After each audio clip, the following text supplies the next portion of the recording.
नमस्ते। चलिए आज समझते हैं कि लंदन से पढ़ा एक बैरिस्टर आखिर कैसे करोड़ों लोगों के लिए महात्मा बन गया। क्या थीं वो रणनीतियां? आइए डिकोड करते हैं। सोचिए, एक ही इंसान और उसके बारे में दो बिल्कुल अलग-अलग बातें। एक तरफ सुभाष चंद्र बोस उन्हें राष्ट्रपिता कह रहे हैं और दूसरी तरफ ब्रिटिश प्रधानमंत्री विंस्टन चर्चिल उन्हें अर्धनग्न फकीर कहकर मजाक उड़ा रहे हैं। बस यहीं से गांधी के किरदार की जटिलता समझ में आती है। तो सवाल यही उठता है कि आखिर ये कैसे हुआ? कैसे एक ही इंसान ने इतने अलग-अलग नाम कमाए और पूरे देश को आज़ादी की राह पर ले गए? हम सिर्फ घटनाओं की लिस्ट नहीं देखेंगे, बल्कि उन तरीकों, उस सोच और उन रणनीतियों को समझने की कोशिश करेंगे जिन्होंने उन्हें ऐसा बनाया। तो चलिए शुरू करते हैं। देखिए, गांधी की जो रणनीति थी वो रातों रात नहीं बनी। इसकी नींव तो बहुत पहले रखी जा चुकी थी, उनकी परवरिश और उन विचारों से जिन्होंने उनके सोचने के तरीके को एक शक्ल दी। गांधी जी की सोच पर आप कह सकते हैं तीन लोगों का सबसे गहरा असर था। पहले थे उनके राजनीतिक गुरु गोपाल कृष्ण गोखले, जिन्होंने उन्हें भारत की असलियत और संविधान के दायरे में रहकर काम करना सिखाया। दूसरे दार्शनिक गुरु रूस के महान लेखक लियो टॉल्स्टॉय, जिनसे उन्हें अहिंसा का गहरा फलसफा मिला। और तीसरे आध्यात्मिक गुरु श्रीमद राजचंद्र, जिन्होंने मुश्किल वक्त में उन्हें सच और आत्मा की शुद्धि का रास्ता दिखाया। राजनीति, दर्शन और आध्यात्म का यही अनोखा मेल उनकी सबसे बड़ी ताकत बना। उनके आइडियाज की असली टेस्टिंग हुई दक्षिण अफ्रीका में। ये सिर्फ उनकी जिंदगी का एक चैप्टर नहीं था, ये तो एक तरह से उनकी रिसर्च एंड डेवलपमेंट लैब थी, जहां उन्होंने अपने हथियार यानी अपने तरीकों को बनाया और परखा। किस्सा 1893 से शुरू होता है, जब फर्स्ट क्लास का टिकट होने के बावजूद उन्हें ट्रेन से बाहर फेंक दिया गया, तो उन्होंने इस बेइज्जती को अपनी निजी लड़ाई नहीं बल्कि पूरे समाज की लड़ाई बना दिया। फिर 1894 में नटाल इंडियन कांग्रेस बनाई, 1903 में इंडियन ओपिनियन अखबार शुरू किया और 1914 आते आते बिना हिंसा के उन्होंने वहां के कई भेदभाव वाले कानूनों को हटवा दिया था। ये एक वकील से जन नेता बनने का सफर था। तो ये बात समझना बहुत जरूरी है कि जब 9 जनवरी 1915 को वो भारत लौटे, जिस दिन को हम आज प्रवासी भारतीय दिवस के तौर पे मनाते हैं, तो वो कोई नौसिखिया नहीं थे। वो एक मंझे हुए रणनीतिकार थे जिनके पास एक आजमाया हुआ फॉर्मूला था और अब वो इसे एक बहुत बड़े मंच पर लागू करने के लिए तैयार थे। अब देखिए, भारत आकर उन्होंने सीधे कोई बड़ा देशव्यापी आंदोलन नहीं छेड़ा। नहीं, पहले उन्होंने छोटे छोटे पायलट प्रोजेक्ट्स चलाए, ये परखने के लिए कि उनके तरीके भारत की जमीन पर काम करते हैं या नहीं, और अपनी एक पहचान बनाने के लिए 1917 और 18 के बीच एक के बाद एक उन्होंने 3 छोटे लेकिन बहुत असरदार आंदोलन किए। पहला, चंपारण सत्याग्रह, किसानों के हक के लिए। दूसरा, अहमदाबाद मिल मजदूरों का आंदोलन, जहां पहली बार उन्होंने भूख हड़ताल को एक हथियार की तरह इस्तेमाल किया।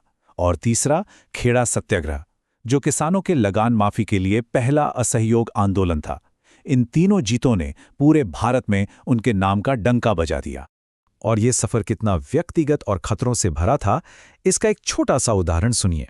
चंपारण में एक अंग्रेज ने गांधी जी को जहर वाला दूध देने की साजिश रची, लेकिन बख्त मियां नाम के एक आम इंसान ने उन्हें पहले ही बताकर उनकी जान बचा ली। इतिहास ऐसे ही अनगिनत गुमनाम हीरोज की कहानियों से बना है। तो इन छोटी जीतों के बाद अब वक्त था इस लड़ाई को पूरे देश के लेवल पर ले जाने का। गांधी ने अपनी स्थानीय रणनीतियों को अब 3 बड़े अखिल भारतीय आंदोलनों में बदल दिया, जो सीधे सीधे ब्रिटिश साम्राज्य को चुनौती देने वाले थे। ये 3 बड़े आंदोलन थे: 1920 का असहयोग आंदोलन, 1930 का सविनय अवज्ञा आंदोलन और 1942 का भारत छोड़ो आंदोलन। हर एक की अपनी एक खास रणनीति थी। पर चलिए आज सबसे आइकॉनिक वाले की बात करते हैं। 388 किलोमीटर्स। सोचिए, ये है दांडी मार्च की दूरी। ये सिर्फ एक पैदल यात्रा नहीं थी, ये शारीरिक हिम्मत और आंदोलन के विशाल पैमाने का एक प्रदर्शन था। 78 लोगों के साथ शुरू हुआ ये सफर दांडी पहुंचते पहुंचते एक जनसैलाब बन चुका था। लेकिन सवाल ये है, इतनी सारी चीजों में से आखिर नमक ही क्यों चुना? एक बहुत ही मामूली सी चीज, भला एक क्रांति का प्रतीक नमक कैसे बन सकता है? और यहीं पर गांधी जी की असली जीनियस दिखती है। नमक एक ऐसी चीज थी जो हर भारतीय घर से जुड़ी थी, अमीर हो या गरीब। नमक पर टैक्स लगाना अंग्रेजों के शोषण का सबसे बड़ा प्रतीक था। और सबसे बड़ी बात, इसने एक बहुत बड़े राष्ट्रीय संघर्ष को एक बहुत ही आसान व्यक्तिगत काम में बदल दिया। कोई भी समुंदर किनारे जाकर थोड़ा नमक बना सकता था और सीधे सीधे ब्रिटिश साम्राज्य को चुनौती दे सकता था। अब बात करते हैं 1942 के उस नारे की, करो या मरो। इसे अक्सर गलत समझा जाता है, मानो ये हिंसा के लिए एक बुलावा था। लेकिन गांधी का मतलब वो नहीं था। ये एक वैचारिक प्रतिज्ञा थी कि या तो हम आज़ादी लेकर रहेंगे या इस कोशिश में अपनी जान दे देंगे, लेकिन पीछे नहीं हटेंगे। ये हिंसा का नहीं, अटूट संकल्प का नारा था। अब हम उनके जीवन के आखिरी और शायद सबसे मार्मिक हिस्से पर आते हैं, जो उनके सिद्धांतों का सबसे बड़ा सबूत है। ये एक ऐसी बात है जो हैरान कर देती है। 15 अगस्त 1947, जिस दिन का बरसों से इंतजार था, जब पूरा देश दिल्ली में आज़ादी का जश्न मना रहा था, तो राष्ट्रपिता कहाँ थे? वो राजधानी में नहीं थे, वो नुआखली में थे। हिंदू मुस्लिम दंगों की आग बुझाने की कोशिश कर रहे थे। ये इस बात का सबूत है कि उनके लिए सत्ता के जश्न से ज्यादा जरूरी शांति थी। और उनका अंत भी उनके सिद्धांतों का ही एक आईना था। 30 जनवरी 1948 को जब उनकी हत्या की गई, तो उनके मुंह से निकले आखिरी शब्द थे, हे राम। एक जिंदगी जो आध्यात्मिक सिद्धांतों पर चली, अपने आखिरी पल में भी उन्हीं सिद्धांतों की गवाही दे गई। और ये हमें एक बहुत गहरे सवाल पर लाकर छोड़ देता है। एक लीडर के लिए इसका क्या मतलब है, जब उसकी असली जीत कुर्सी पाने में नहीं, बल्कि शांति कायम करने की कोशिश में हो?